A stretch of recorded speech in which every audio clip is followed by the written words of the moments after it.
Buying a car out of state. A lot of people buy cars out of state because they want to save money or they figure they're getting a better deal in another state on the other side of the world. Yeah, I'm getting a better deal. I'm going to go to that state. Well, on this video, I am going to tell you 7 things that you should know before you make that big decision. Number 1 is get a vehicle history report. Now, what is that? I'm glad you asked. It is a Carfax or auto check. In our terminology, in our world, what we use at Joe Longhammer Chevrolet, we use Carfax. So get a Carfax on that vehicle. Carfax is going to state how many owners it was, what the mileage is on the vehicle, last reported, and did they keep up the maintenance on their vehicle.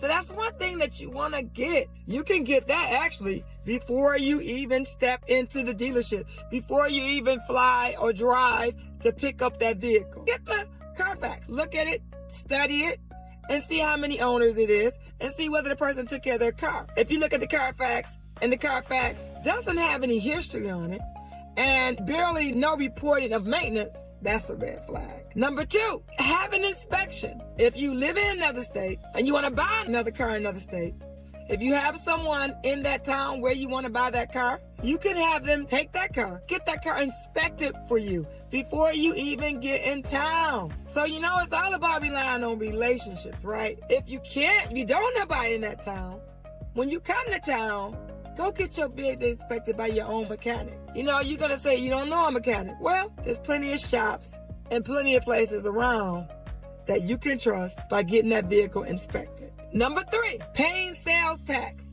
Yes, sales tax is important because remember this, the state that you buy your car in and you live in another state, you pay sales tax in the state you live in, not the state where you buy your car in, because that is where you have to register your car. Number 4, obtaining required safety and emission test results.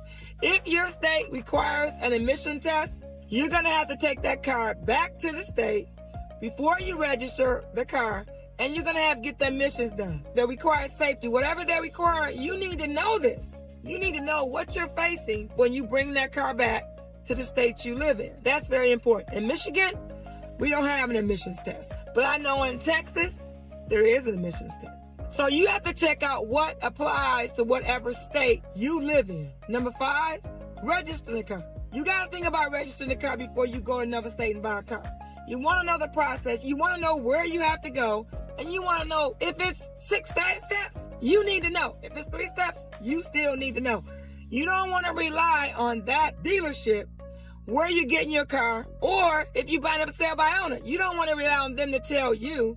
You want to do your homework before you even go to buy that car. Number 6, insuring the car. Insuring the car is very important. If you know what you're going to buy, or you know what you're going to lease, and you're taking that car home to your state, you want to get the VIN number and you want to check the insurance. That's all about a part of your budget, but that's another video. Number 7, obtaining the title. In some states, you may get a title and you may not get a title.